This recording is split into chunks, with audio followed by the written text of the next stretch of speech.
Good morning. A year ago, the European Union put high tariffs on Chinese electric vehicles.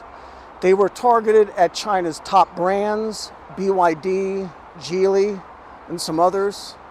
They were intended to level the playing field because Chinese car makers enjoy significant advantages in their manufacturing cost compared to foreign brands. These efficiencies result in higher profit margins in global markets for Chinese cars. There is a price war underway here in China, and prices are falling. So Chinese automakers are strongly motivated to sell to markets outside China, where the profit margins are a lot higher. Profits are 25% or more when exporting, even after counting the higher freight costs. In the United States, tariffs on Chinese cars are 100%, and other rules there have more or less closed off the North American market. But these tariff rates from the European Union, up to 38%, means that Chinese profit margins will go away. That was the conventional wisdom, such as what we find here in EV magazine. Protectionist policies will impact car sales in the EU and in the US, so China will focus on opening markets in the BRICS countries. These countries have large populations, their economies are developing quickly, and they're more friendly to China. The implication here is that China will be slowed down by the new tariffs in Europe, and especially in the United States, so Chinese companies will take the path of least resistance and pivot to other markets in the BRICS countries or to markets elsewhere. This chart is Chinese passenger car exports. These are all vehicles, not just electric vehicles. And in the second half of 2024, export volumes plunged from an all-time high of 525,000 units to around 375,000. But they have since recovered and are again back to over 525,000, just slightly below the all-time high from last summer. So one might conclude that China's strategy to shift away from Europe and to the BRICS countries has been successful, and that explains these trends here. But that isn't how it happened. Chinese brands doubled down in Europe, and their tariffs just didn't matter very much, which is what we anticipated previously. BYD is now the most successful new energy vehicle, and April 2024, that was prior to these new EU tariffs, and April 2025 saw a 359% increase. That's more than a quadrupling in sales after the tariffs. BYD blew past Tesla in Europe, so this is a watershed moment there, according to this analyst.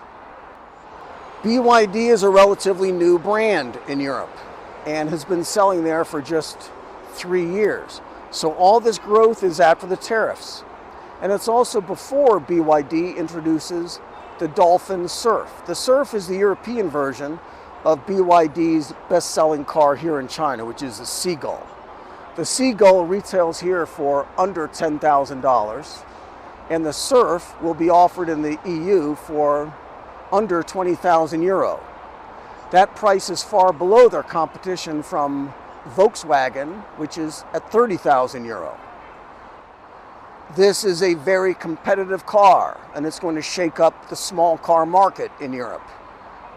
It should be alarming to European brands who haven't been successful yet in the small car market at attractive price points to buyers. Other Chinese brands, Dacia and Leapmotor, also will sell in the EU for under 20,000 euro. Models from Europe, Japan, and Korea will hit the market there over the next 18 months, but most of them are going to start at 25,000 euro, a premium then over the Chinese models that are showing up there now. An important factor in the unexpected success of these Chinese brands is that the European Union tariffs targeted Chinese EVs, but they left hybrid vehicles alone. So this was the pivot from the Chinese car makers. It was not from the EU to other countries, but from electric only to hybrid vehicles. 2/3 of the cars sold by Chinese companies in Europe were hybrids, and even included fuel-burning engines. Those sales were up 50% year over year, and more coming. What's also coming to Europe is new factories for Chinese cars. BYD will open major plants in Hungary and Turkey next year, and once production gets underway there, they'll never pay EU tariffs again. Chinese car makers are making lots of money in Europe now, even with the tariffs, and soon they'll never worry about them again. CNBC sums up everything nicely in one page. BYD's success is despite punitive tariffs. Tariffs against BYD were 17%. Everyone thought that would help Tesla and the European car makers. And the tariffs did have an impact in the beginning. That's the chart. But then Chinese companies just sent over hybrid vehicles instead. China is the world leader in pure electrics, but they also lead in hybrids. So they filled up their ships with hybrid vehicles and sent over those instead. Governments and regulators have two major problems here now. They're trying to fix the holes in their tariff regime and have proposed just scrapping it entirely. The plan now is to get everyone to agree on a minimum price. Nobody is quite sure what that really means. Setting a minimum price on Chinese-built EVs is intended to stabilize the market by preventing underselling, but they know that high minimum prices will discourage buyers, and that's a tricky problem. There is giant demand at these price points, and that demand is being served only by Chinese companies. European consumers want smaller EVs because they're much more suitable for short trips and for driving on European streets, which are narrow. European governments also have high emissions targets that can only be met through mass market adoption of electric vehicles. And if the prices are too high, then buyers won't make that switch. So EU regulators need lower prices on electric cars so more people buy them.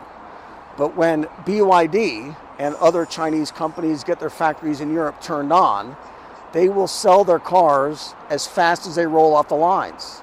And that will put Europe's other car makers out of business. This is Guangzhou.